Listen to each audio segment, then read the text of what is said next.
different churches, going to the Pentecostal church, the Catholic church, the Muslims, Jehovah's Witness, Rastafari, these different religions. What's this guy named? Haile Selassie. The Rastas, and you know, all this other stuff. The Lord said, get away from that. Put that stuff away, because it's abominable. Read. And her adulteries from between her breasts, and her adulteries from between her breasts, because when our people go and worship in these churches and these other philosophies, they're committing adultery against the Father, because he's our husband. Read. Lest I strip her naked and set her as in the day that she was born. Lest I strip her naked and set her as in the day she was born, meaning butt naked. What does nakedness represent? It represents sin. It represents desolation. So at least the Lord turn from us and take everything away that he gave us and leave us bare. And make her as a wilderness. And make her as a wilderness, desolate, right? And set her like a dry land and slay her with thirst. And I will not have mercy upon her children, for they be, which is us now, for they be the children of whoredoms. For they be the children of whoredoms. Why? Because whatever our parents learned, they taught us. Whatever their parents learned, they taught them. So throughout generations, they kept teaching the same thing over and over again, down the line. It became accepted. For their mother had played the harlot, she that conceived them hath done shamefully. For she said, I will go after my lovers. I will go after my lovers, because they're giving me food. They're giving me clothes to wear. They're giving me drink. They're giving me welfare checks. They're giving me benefits. I can go to the doctor and don't have to pay. I can go to the dentist, don't have to pay. I can live good. I can have a house. I can have a car. They give me my bread and my water, my wool, my flax, mine oil, and my drink. Therefore, behold, I will hedge up thy way with thorns. Therefore, behold, I will hedge up your way with thorns. You know what it is if you try to walk through a bushes of thorns? What's going to happen to you? You're going to get pricked on every side. So who are these thorns? The other nations. The so-called white man, the Chinese, the Japanese, the Africans, the laws that are set up in this kingdom to ensnare us, these traps that they set up, these different churches, agony, pain, slavery, that's all the thorns that the Lord hedged up on our way. Because our way was supposed to be smooth. But because we sinned against the Father, it became like thorns. That's why the so-called Negroes, the West Indians, Puerto Ricans, Haitians, Dominicans, Cubans are catching hell. That's why they're in the ghetto. That's why they're at the bottom of the pile. That's why certain of them have a land, but their land is run by so-called white people. Like Jamaica, like Haiti. And they're trying to tell me about, oh, well, they got such and such. What was that guy, the leader that they set up in Haiti? No, not Papa Doc, Aristide. He's just a puppet. Ain't nothing changed over there. So the Lord said he was going to make our way like that. A snare in hell. Read. It says, therefore, behold, I will hedge up thy way with thorns and make a wall, that she shall not find her paths. That she shall not find her paths. That's what the Lord said. Israel hath not found that which she seeketh for, but the election have obtained it, and the rest were blinded.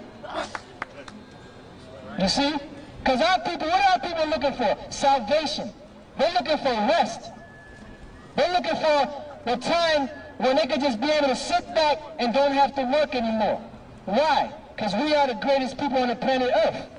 And that was what the Lord created us for. And he created the other nations to be our slaves and our servants. But because we broke his laws, he put us away. It's just like if you have a wife and you give her everything and she doesn't go according to the way you want her to go, she starts sleeping with other men, what are you going to do? You got to go. Right? That's the same thing the Father did with us. Is there more on that? Is there more on that? Is that it? Okay, now go to Isaiah. There's more? Read on. Verse 7. And she shall follow after her lovers. She shall follow after her lovers. Look, I'm not listening to to you guys. You can't pay my bills. I'm going to go to the white man. He can pay my bills. He can give me my welfare checks. I eat when I'm with master. Y'all niggas out there crazy. We ain't going to follow you. So read it again. And she shall follow after her lovers, but she shall not overtake them. But she shall not overtake them. Why? Because the Lord is going to cause the so-called white man to shut everything down.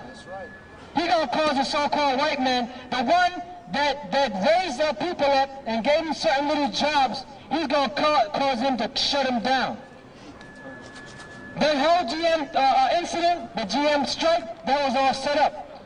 The reason why it was set up was because they wanted to strike, they wanted the workers to strike, so that they can take all their business and bring it other places like Mexico and other places around the earth, where it's cheaper for labor and they can still sell the cars for the same amount of money. All these things are set up, so the Lord said he was going to cut Israel off. And she shall seek them, but shall not find them. But she shall seek them and shall not find them. Because the Lord said, look, trust in me. But my people trust in oppression.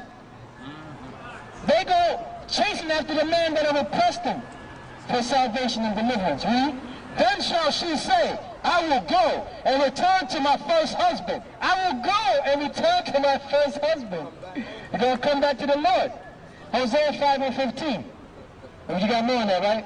Matter of fact, give me the fifth chapter, the 15th verse before you read that. Read. Hosea 5:15. I will go and return to my place. This is the Lord speaking. Where is the Lord's place? In the heavens, in his throne. Why do you say he's going to return? Because he was here with us. The Lord came down. His presence was made known unto us during the time of Moses. When we were set up in the land of Canaan, which became known as Israel, the Lord was with us, among us. That's why he made certain laws to where, look, if you're going to use a bathroom, you're going to use it outside the camp. Because I'm holy. I don't want to be around that garbage. So he was with us. But we as a people forsook the Lord. So he forsook us. Till they acknowledge their offense. Why? Because the Lord is bound by his word. When Solomon ruled, Solomon made a prayer to the Lord and said, look, Lord, if this people, which is called by your name, if they sin against you, if they turn back to this land, to this temple here, and ask for forgiveness, then deliver them from the hands of their enemies. And the Lord also said this, he said that he made a covenant with Abraham, with Isaac, and with Jacob. And his covenant is enduring forever. That's why we know that the Lord is going to bring salvation. That's why we know that the Lord is going to deliver us from this hell. That's why we know that this so-called white man is not going to deliver us from this hell, because he's the devil. Read. And seek my face in their affliction, they will seek me early. And seek my face in their affliction, they shall seek me early. So when is Israel going to seek the Lord? In their affliction, when they're catching hell, when they're starving. But if Israel don't seek the Lord now, what's going to happen? Give me Proverbs, the first chapter, and go straight to the point. You can go straight. No, go straight to the point. Start at 24. Proverbs 1:24. Because I have called and you refuse. Because I have called and you refuse. You know how many times we come out here to New Haven, to Stanford, to Hartford, to Norwalk, to Bridgeport, in the city, Philadelphia, Boston, New England, Alabama, Providence, California, New Mexico, Texas, and throughout Britain, the islands. You know how many times we come out to speak to Israel and they refuse? They walk up and down the streets like it's nothing. So read. It says, but you have, because I have called and you refuse, I have stretched out my hand and no man regarded. I have stretched out my hand and no man regarded. What's the hand of the Lord? This Bible. How is he stretching it out? Saying, look, this kingdom, America, is going to be destroyed. before the year 2000.